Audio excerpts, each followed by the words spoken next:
우리 몸에 있어서 제일 중요한 것은 첫 번째 각질층이에요. 근데 그 각질층을 제거를 해주면 안 돼요. 진짜 웬만하면은 각질층은 보호해주고 아주 필요할 때 한 번씩만 이렇게 제거를 해주면 좋겠어요. 목욕을 하는 이유는 제일 첫 번째, 우리 몸에 있는 알레르겐 물질들을 씻어내기 위해서, 그다음 몸의 피부에 있는 세균을 죽이기 위해서 목욕을 하는 거예요. 그래서 목욕을 하는 목적이 그거니까 내 피부병을 낫기 위해서 막 목욕을 팍팍 문댄다? 그것은 썩 좋은 방법은 아니에요. 자기가 자기의 필요한 목욕 방법을 바꿔야 하고, 여름에는 당연히 땀이 많이 나니까 목욕을 조금 자주 해야겠죠. 겨울에는 그렇게 땀 많이 나지 않으니까 목욕 횟수를 좀 줄여야겠죠. 네, 그런 차이일 수 있어요. 그래서 자기가 계절별, 자기 상황별에 맞는 목욕 방법을 자기가 찾아내야 돼요. 그러니까 아토피 체질이 있는 애들이 알레르기성 피부염이라든지 알레르기성 두드러기 이런 게 생길 확률이 높아요. 그래서 아토피 있는 애들이 두드러기 잘 생길 수가 있고요. 그다음 말한 대로 온도 차이라든지 이런 거에도 생길 수 있고, 심지어는 진동 두드러기라 해서 진동에 의해서도 두드러기가 생길 수 있고, 햇빛에 의해서도 두드러기가 생길 수 있고, 두드러기는 피부에 있어서는 하나의 반응이기 때문에 뭐든지 두드러기는 생길 수가 있습니다. 그래서 그런 것을 알아두시는 게 좋고, 음식물에 대해서 두드러기가 나갔고 아이들 음식을 제한하는 엄마들이 간혹 있는데요. 일치성이 중요해요.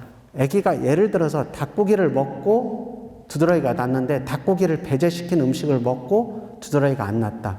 근데 또 닭고기를 먹은 음식을 먹고 또 났다. 일치성이 있을 때 굳이 검사할 필요 없이 음식물에 대해서 연관이 있구나. 일치성이 있으면 충분히 알 수가 있어요. 그러니까 너무 음식 제한 이런 거 하는 거 좀 주의하시고, 하면은 아까 말한 마스트 검사하면은 닭고기니 뭐 돼지고기니 양고기니 생선 종류 이런 거에 대한 알레르기 검사가 다 되니까 아마 보험으로 해도 보통 한 4만 원 요 정도밖에 안 들어요. 그러니까 한번 두드러기가 계속 있다고 하면은 검사해주고 약물 써주는 게 좋고, 가능하면 두드러기가 났다 그러면은 2주 이내에 원인 불문하고 먼저 치료해주면서도 계속 두드러기가 생기면은 마스 검사를 통해서 뭐에 대해서 알레르기가 있는지 이렇게 찾아가는 방법이 좋겠습니다. 네, 감사합니다. 예, 그러니까 오일 바르는 것을 아토피 환자가 아니고 일반 애들은 건조하니까 오일 발라줘도 됩니다. 이렇게. 근데 아토피 애들은 숨을 못 쉬고 있기 때문에 피부가 오일 바르는 순서를 조금 뒤로 좀 가고, 병리는 스프레이 방식으로 뿌리고 난 다음에 조금 좀 피부가 어느 정도 숨 쉬는 1시간 정도 지나면 그때 다시 오일 종류로 이렇게 코팅하는 게 낫지 않을까 하는 생각이 저는 듭니다. 개인적으로는. 괜찮습니다. 예, 그 방법도 괜찮습니다. 예, 소아만 애가 위장장애가 없다면 괜찮습니다. 그리고 제가 아까 아침에 두드러기 누가 이야기하신 것 같은데 들어보니까 온도 차이에서 일어난 거냐 아니면 체질 차이에서 일어난 거냐 뭐에 일어난다고 하잖아요. 근데 아토피 있는 애들은 일반적으로 기본적으로 피부 자체가 방어막이 약하기 때문에 두드러기도 쉽게 일어날 수가 있습니다. 근데 그 애를 잘 보시면 어떤 일이 벌어지냐면요. 그 애가 소화를 잘 못 시킬 때가 보여요. 그걸 부모가 잘 보셔야 돼요. 두드러기가 이럴 때 대부분 식체로 인해서 우리가 체하거나 음식이 안 맞아서 벌어져요. 여기 있는 분들이 어떻게 아느냐? 배를 눌러보면 알아요. 예, 이렇게 누워서 배를 눌러보면 이 배가 애가 누르면 아프다고 그래요. 이 가려움증도 마찬가지로 피부가 숨을 못 쉬기 때문에 가려운 거잖아요. 이게 숨을 쉬면 괜찮은데, 그래서 가려움증 환자들이 제가 체험하는 일이 뭐냐면요. 통증이 앞통이 와버리면 저는 뭘 하냐면 하루에 화장실을 5번에서 7번을 보내버립니다. 예, 우리가 막히면 썩나요, 안 썩나요? 썩죠? 썩어요. 그러니까 썩으면 열이 발생하나요, 안 발생하나요? 발생하죠? 안에서 열이 발생하면 어디로 뿜을까요? 대변, 소변, 피부로 뿜어요. 뿜다 보면 어떻게 돼요? 두드러기가 나올 수도 있고 아토피가 나올 수도 있고 별게 다 나와요. 피부 쪽에서 반응이. 그렇기 때문에 아까 두드러기가 생긴다는 거면 어떤 음식에 의해서 체했을 수 있어요. 그 애가. 아니면 음식을 어떤 거에 의해서 감기가 왔을 수 있어요. 그 순간에 감기가 와 있을 수 있어요. 그렇게 되면은 감기가 오면서 피부에 그 찬 기운이 들어오면 두드러기가 같이 와버려요. 그래서 아까 말한 것처럼 체온에 있고 뭐 하는 것도 있지만 엄마가 다시 볼 건 얘가 혹시 체하지 않았는가 한번 보셔야 돼요. 배에 눌러보셔서 한번 누워봐 해가지고 이렇게 손으로 눌러보셔서 체한지 아닌지 잘 구별은 어려우실 거예요. 의사가 아니기 때문에. 근데 체한지 아닌지를 보고요. 만약에 아토피가 있으면서 두드러기가 심한 사람들은 화장실을 한 서너 번만 보내도 두드러기 없어집니다. 애가 차가운 걸 먹은단 말은 속이 뜨겁다 차다 뜨겁겠죠. 그렇게 해서 체질적으로 되게 뜨거운 애들은요 안에서 열을 충분히 낮춰야 돼요. 바깥에서 열을 낮추는 게 아니고. 그리고 근본적으로 이 애가 안에서 용광로가 있어서 열이 되게 뜨거운 거니까 일단 용광로의 온도를 좀 낮춰주면서 피부 쪽을 뚫어주는 방식이 맞을 것 같거든요. 그래서 안에 열이 있는 걸 충분히 꺼줄 때까지는 얘를 데리고 가야 줘야 돼요. 엄마가. 예. 수유하세요. 아까 말한 것처럼 만약 얘가 좀 가렵거리는 것은 조금 음식 좀 조절해 주시고 어머니가 꼬마들은 외치만 잘하면 금방 사라지거든요. 피부가 워낙 유들유들해서 얘들 피부는 열려 있어요. 기본적으로. 막 태어난 신생아 피부들은 닫혀 있으면 안 돼요. 그래서 포대기로 안는 거거든요. 열려 있으니까 쉽게 뭐가 침투하니까 포대기를 안아버리는 거거든요. 그래서 조금 원래 열려 있기 때문에 조금만 케어를 해주면 금방 조그만 꼬마들은 아주 심한 아토피는 아니면 금방 사라지거든요.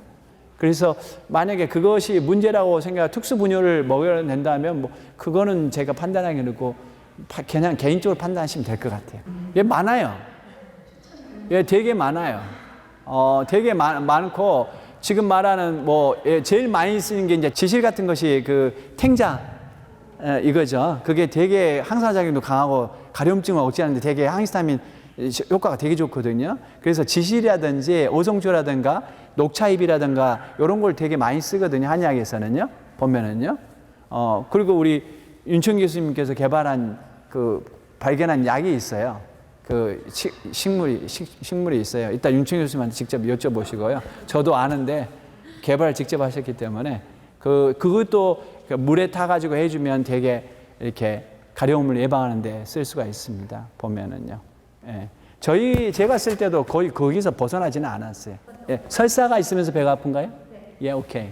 예. 걔 좀 마른 애인가요? 예, 오케이. 예, 그럼 고칠 수 있어요. 그러니까 비염도 있으면서 아토피도 있고 알레르기 있는 질환이 몽땅 앓고 있는 되게 예민하고 마르고 그렇죠? 지금 안 봐도 알겠어요. 그러니까 한약을 먹고 그런 애들은 되게 민감한 애들이에요. 정서적으로 불안하고 민감한 친구들이에요. 뭐든지 조금 자기가 못 이긴 일이 벌어지면 배가 아프다고 바로 거부를 해요. 삶에 대해서 그냥 그게 방어 기작이에요. 자기 스스로가. 내가 배가 아프다면 이해해 주겠지라는 그게 심신증이라고 하거든요. 무슨 말이냐면 내가 생각한 것이 병으로 나타나는 거예요. 배가 아프면서 설사를 해요. 그런 케이스에는 아토피나 비염 쪽에 약을 쓰되 나중에 비위나 대장 쪽 조절한 약을 반드시 써줘야 돼요. 왜냐면 대장이 약한 애들은 아토피에 되게 취약하기 때문에 그런 약이 한약적으로 있어요. 인삼이 한약이다, 생약이다, 민간약이다, 뭐다. 이게 되게 중요해요. 성분이 있어서 효능적이라고 해서 생약이라고 하는 거예요. 그 다음 민간약은 몇천 년 동안 몇백 년 동안 먹어보니까 좋더라. 한약이라는 게 뭐냐면 한의사가 한약 이론에 의해서 처방한 내용의 약이 한약이에요. 그러면 인삼은 아까 사포닌 성분이 있기 때문에 생약이 돼요. 인삼은 옛날부터 몸에 좋아, 원기를 보호하는 약이야. 민간약 돼요. 인삼이 한약이 되기 위해서는 어떻게 해야 돼요? 전문가가 그 약을 먹으라고 했을 때 한약이 되는 거예요.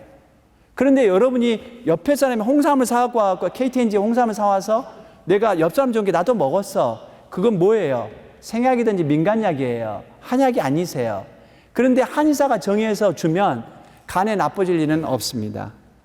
누가 한약이 독성이 있다고 합니까? 만약에 한약이 독성이 있어가지고 간이 나빠졌다. 의료사고입니다. 그러니까 엄마 추우니까 애 자체가 좀 마른 형태이고 추위를 잘 타고 에너지가 약한 친구예요. 근데 피부는 열이 있는 거거든요. 그럴 경우에는 다른 방식을 취해야 돼요. 안은 보호하고 바깥은 뚜껑을 여는 방식을 취해요. 약에서는. 그리고 몸을 차게 하시면 안 돼요. 예, 따뜻하게 하셔야 돼요. 예, 따뜻하게 하면 또 땀이 나니까 피부 쪽을 따뜻하게 해주면 땀이 나는데 피부를 차게 해버리면 얘는 원래 찬 애이기 때문에 피부가 더 다쳐요. 그래서 따뜻하게 몸을 해주시면 땀 나게 해줘도 괜찮아요. 한방식도 똑같습니다. 목욕 탕실도 다 있고요. 목욕이라든지 아니면 이렇게 사우나식으로 땀 흘리게 하는 구조를 갖고 있는 한의원도 있고요. 그냥 입원하면서 계속 약침 있거든요. 침 말고 약침 있거든요. 약침을 투여하는 케이스도 있고요. 계속 약을 주면서 하는 케이스도 있는데 주로 아토피 쪽으로 입원을 시키지는 않거든요. 한방에서는. 선병성 체질이라고 하는 거 있어요. 중학교 시절이 왜 제일 어렵냐면요. 호르몬 시절이에요. 남성 호르몬이 아주 쭉 올라오는 애들이에요. 선병성 체질이라고 해요. 그게 무슨 말이냐면 몸에 열이 있는 애들이 자꾸 염증성 질환을 발현하는 그런 체질을 선병성 체질이라고 해요. 근데 몸에 열이 있으면서 염증을 발휘할 때가 언제냐면 중학교 때예요. 그래서 비염이라든지 아토피가 동시에 오는 케이스가 중이염까지 심지어는. 그래서 지금 정도면 선병성 체질이기 때문에 걔는 선병성 체질 약이 따로 있어요. 비염을 다스린 선병성 체질 약이 따로 있거든요. 그게 되게 잘 드는 약이 있어요. 강의 이제 그만합니다. 네, 오늘 강의 들어주셔서 감사합니다. 이제 끝내겠습니다.